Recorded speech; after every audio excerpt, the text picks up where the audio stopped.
Hello everyone, আসসালামু আলাইকুম। আমি ডক্টর জান্নাতুল ফেরদৌস। আজকে আপনাদের সাথে কথা বলবো চেস্ট পেইন বা বুকে ব্যথা নিয়ে। চেস্ট পেইন বা বুকে ব্যথা দুই ভাগে বিভক্ত হতে পারে। একটি হচ্ছে হার্ট রিলেটেড এবং অন্যটি হচ্ছে নন হার্ট রিলেটেড।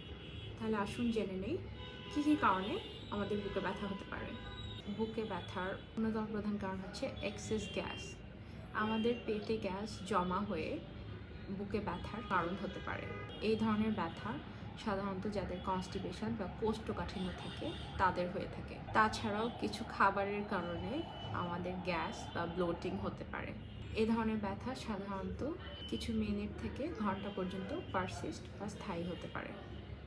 এখন আসুন জেনে নেই এই ধরনের ব্যথা হলে আমরা কি করতে পারি। প্রথমত আমরা হালকা করে আমাদের পেটে মাসাজ করতে পারি যাতে আমাদের গ্যাসটা বের হয়ে যেতে পারে। আরও একটি উপায় হচ্ছে শুয়ে হাঁটুগুলোকে জড়িয়ে ধরে আপনার বুকের কাছে ধরে রাখতে পারেন। তাছাড়া আপনি ল্যাক্সেটিভ ড্রিঙ্ক তৈরি করতে পারেন। দই, খেজুর, ওটস এগুলো একটা ব্লেন্ডারে মিক্স করে তাতে কোনো অ্যাডেড সুগার না দিয়ে একটা স্মুদি তৈরি করে খেতে পারেন। তাছাড়াও আপনি ফ্রুটস খেতে পারেন বা অরেঞ্জ জুস খেতে পারেন, যেটা আপনার ইন্টেস্টিনাল মুভমেন্টকে স্টিমুলেট করতে সহায়তা করবে। তাছাড়াও আপনারা হিটিং প্যাড বা হট ওয়াটার বটলের সাহায্যে পেটে হিট দিতে পারেন। আপনার পেটের যে জায়গাটায় ব্যথা হচ্ছে ওই জায়গাতে যদি আপনি হিটিং প্যাড বা হট ওয়াটার বটল দিয়ে সেখানে প্রেস করে রাখেন, আপনি কিছুটা বেটার ফিল করবেন। হিটিং প্যাড আপনার ইন্টেস্টিনাল মাসেলকে রিল্যাক্স করতে সাহায্য করে, যেটা আপনার গ্যাসকে ন্যাচারালি বের হতেও সহায়তা করে থাকে। তাছাড়া খাবার পরে হাঁটার অভ্যাস তৈরি করুন। এটি আপনার ডাইজেশনকে ইমপ্রুভ করে এবং আপনার ইন্টেস্টাইনকে রিল্যাক্স করতে সহায়তা করে। কিছু ওভার দ্য কাউন্টার মেডিকেশন আছে, যেমন প্রোটন পাম্প ইনহিবিটরস বা ইসোমিপ্রাজল, যেটা খেলে আপনার গ্যাসের প্রবলেম থেকে কিছুটা ভালো অনুভব করতে পারেন।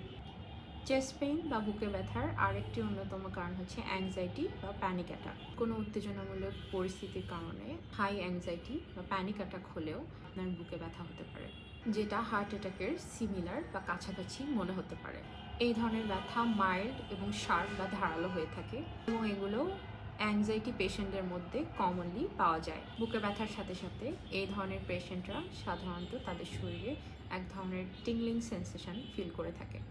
অ্যাংজাইটি অ্যাটাক বা প্যানিক অ্যাটাক সাধারণত কোনো উত্তেজনামূলক পরিস্থিতিতে তৈরি হয়ে থাকে, যেমন কোনো তর্ক বিতর্ক বা আর্গুমেন্টস হলে অনেকেই এই ধরনের পরিস্থিতির সম্মুখীন হতে পারে। প্রথমত আমরা যদি বুঝতে পারি যে এটা অ্যাংজাইটি বা প্যানিক অ্যাটাক, তাহলে সর্বপ্রথম একটি নিরিবিলি স্থানে পেশেন্টকে রিল্যাক্সভাবে রেখে দিতে হবে। পেশেন্ট যদি অলরেডি অ্যান্টি অ্যাংজাইটি ট্রিটমেন্টের বা মেডিকেশনের মধ্যে থেকে থাকে তাহলে তাৎক্ষণিক তাকে অ্যান্টি অ্যাংজাইটিক মেডিকেশন দিতে হবে। এই ব্যথা যদি 15 মিনিটের বেশি সময় ধরে থাকে তাহলে অবশ্যই দ্রুত পেশেন্টকে হাসপাতালে নিয়ে যেতে হবে। এছাড়া আপনি অ্যাংজাইটিক পেশেন্ট হলেও হাসপাতাল আপনাকে সঠিক চিকিৎসা দিয়ে সুস্থ করে তুলবে। বুকে ব্যথার আরেকটি কমন কারণ হচ্ছে জিইআরডি বা গ্যাস্ট্রো ইসোফেজিয়াল রিফ্লেক্স ডিজিজ। এই অসুখে আপনার বুকের বাম পাশে ব্যথা হতে পারে। গ্যাস্ট্রো ইসোফেজিয়াল রিফ্লেক্স ডিজিজে আমাদের স্টমাকের অ্যাসিড ব্যাকফ্লো করে ইসোফেগাসে চলে আসে, যার কারণে আমাদের স্টমাকে বা পাকস্থলীতে ইনভলান্টারি কন্ট্রাকশন হয় এবং এতে করে আমাদের চেস্ট পেইন বা বুকে ব্যথা হতে পারে। বুকে ব্যথা ছাড়াও আমাদের বুকে জ্বালাপোড়া অনুভব হতে পারে। এই ধরনের ব্যথা থেকে আমরা ঘরোয়াভাবে জিঞ্জার টি বা আদার চা বা আদার রস খেতে পারি। তাছাড়াও অ্যান্টাসিড বা স্টমাক প্রোটেক্টরস ইউজ করা যেতে পারে। একজন ডাক্তার বা গ্যাস্ট্রোএন্টারোলজিস্ট আপনাকে এন্ডোস্কোপির মাধ্যমে সঠিক রোগটি নির্ণয় করে আপনাকে গাইড করবে। বুকে ব্যথার আরেকটি কারণ হচ্ছে অ্যানজাইনা। যখন আমাদের হার্টের মাসেলে বা কার্ডিয়াক মাসেলে ব্লাড ফ্লো কমে যায় তখন আমাদের বুকের বাম পাশে ব্যথা হতে পারে। এই ধরনের ব্যথা 5 থেকে 10 মিনিট পর্যন্ত স্থায়ী হতে পারে এবং এই ব্যথা আপনার হাতে বা আপনার ঘাড়ে মুভ করতে পারে। যাদের হাই ব্লাড প্রেশার আছে, ধূমপান করেন এবং হাই কোলেস্টেরল আছে, এই ধরনের পেশেন্টদের মধ্যে আমরা সাধারণত অ্যানজাইনা পেইন দেখে থাকতে পারি। লাইফস্টাইল মডিফিকেশনের মাধ্যমে এবং সঠিক মেডিকেশন গ্রহণ করলে অ্যানজাইনা থেকে আপনারা রক্ষা পেতে পারেন। তবে অ্যানজাইনা ট্রিটমেন্ট না করলে ভবিষ্যতে আর সিরিয়াস কমপ্লিকেশন যেমন মায়োকার্ডিয়াল ইনফ্রাকশন, অ্যারিথমিয়া, এমনকি স্ট্রোকের ঝুঁকি পর্যন্ত হতে পারে। এটা অবশ্যই গুরুত্বপূর্ণ যে আপনি অবশ্যই একজন কার্ডিওলজিস্টের শরণাপন্ন হয়ে সঠিক কার্ডিয়াক টেস্টিংয়ের মাধ্যমে আপনার রোগটি সঠিকভাবে জেনে নিন। বুকে ব্যথার আরেকটি অন্যতম কারণ হচ্ছে হার্ট ইনফ্লামেশন। এটাকে পেরিকার্ডাইটিস বা মায়োকার্ডাইটিসও বলা হয়ে থাকে। এটি আমাদের কার্ডিয়াক মাসেল বা হার্ট মাসেলকে ইনফ্লামেশন করে, যেটা আমাদের হার্ট এরিয়াতে ব্যথার সৃষ্টি করে। আমাদের হার্টের যে কোনো স্ট্রাকচারে যখন ইনফ্লামেশন হয় তখন বুকে ব্যথার সাথে সাথে আরও কিছু সিমটমস দেখা যায়, যেমন ইরেগুলার হার্টবিট, মাথা ঘোরানো, ঝিমঝিম করা বা শ্বাসকষ্ট হওয়া। সাধারণত এই কন্ডিশনটি যে কোনো ধরনের আনট্রিটেড ভাইরাল, ব্যাকটেরিয়াল বা ফাঙ্গাল ইনফেকশন থেকে হয়ে থাকে। এই ধরনের হার্ট প্রবলেম সাসপেক্ট করে থাকলে ইমিডিয়েটলি রোগীকে হাসপাতালে নিয়ে যেতে হবে। এখন বুকে ব্যথার সবচেয়ে গুরুত্বপূর্ণ এবং লাইফ থ্রেটেনিং কজ নিয়ে কথা বলবো, যেটাকে আমরা সাধারণত হার্ট অ্যাটাক বলে থাকি। হার্ট অ্যাটাক বা মায়োকার্ডিয়াল ইনফেকশন হচ্ছে একটি ইমার্জেন্সি সিচুয়েশন যেটা আপনার লাইফকে বা জীবনকে অনেক বড় একটা ঝুঁকির মুখে ফেলে দেয়। এটি কমনলি দেখা যায় যাদের মধ্যে uncontrolled hypertension, uncontrolled diabetes, high cholesterol বা আনহেলদি লাইফস্টাইল লিড করে থাকেন।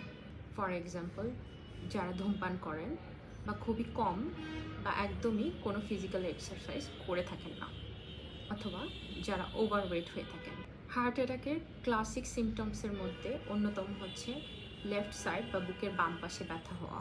বুকে ব্যথার অন্যতম ধরন হচ্ছে স্কুইজিং বা চেপে ধরার মতো ব্যথা অনুভব করা। তাছাড়াও শ্বাসকষ্ট হওয়া এবং বাহুতে বা হাতে টিংলিং সেন্সেশন ফিল করা। আপনি যদি হার্ট অ্যাটাক সাসপেক্ট করে থাকেন তাহলে অবশ্যই আপনার প্রথম করণীয় হচ্ছে 999-এ বা 911-এ বা আপনার ইমার্জেন্সি হেল্পলাইনে কল দিয়ে অ্যাম্বুলেন্সকে দ্রুত আপনার অবস্থানে আসতে বলা, অথবা আপনার নিকটবর্তী হাসপাতালে পেশেন্টকে নিয়ে যাওয়া। পরিস্থিতি যাতে খারাপ না হয় এজন্য অবশ্যই আপনাকে শান্ত থাকতে হবে। তাছাড়া আপনাদের মধ্যে কেউ যদি সিপিআর দিয়ে থাকতে পারেন তাহলে অবশ্যই পেশেন্টকে অ্যাম্বুলেন্স কল করার সাথে সাথে সিপিআর দেওয়া শুরু করতে হবে। আপনি যদি বাসায় একা থাকেন এবং আপনি যদি সাসপেক্ট করেন যে আপনার হার্ট অ্যাটাক হতে যাচ্ছে এবং আপনার যদি কোনো মেডিকেশনে অ্যালার্জি না থেকে থাকে, তাহলে আপনি 300 মিলিগ্রাম পর্যন্ত অ্যাসপিরিন এবং ক্লোপিড্রাগল গ্রহণ করতে পারেন, যেগুলোকে আমরা ব্লাড থিনার বলে থাকি। আপনার যদি পূর্বে হার্ট অ্যাটাকের হিস্ট্রি থেকে থাকে তাহলে আপনার কার্ডিওলজিস্ট ইমার্জেন্সি সিচুয়েশনে আপনাকে নাইট্রেট মেডিকেশন রিকমেন্ড করতে পারেন। আশা করি চেস্ট পেইন বা বুকে ব্যথা নিয়ে এই ভিডিওটি আপনাদের অনেক কাজে লাগবে। বুকে ব্যথাকে কখনোই অবহেলা করবেন না। বেশি সময় ধরে বুকে ব্যথা হলে আপনারা অবহেলা করবেন না, দ্রুত পেশেন্টকে হাসপাতালে নিয়ে যাবেন। Thank you everyone, thank you for watching. আল্লাহ হাফেজ।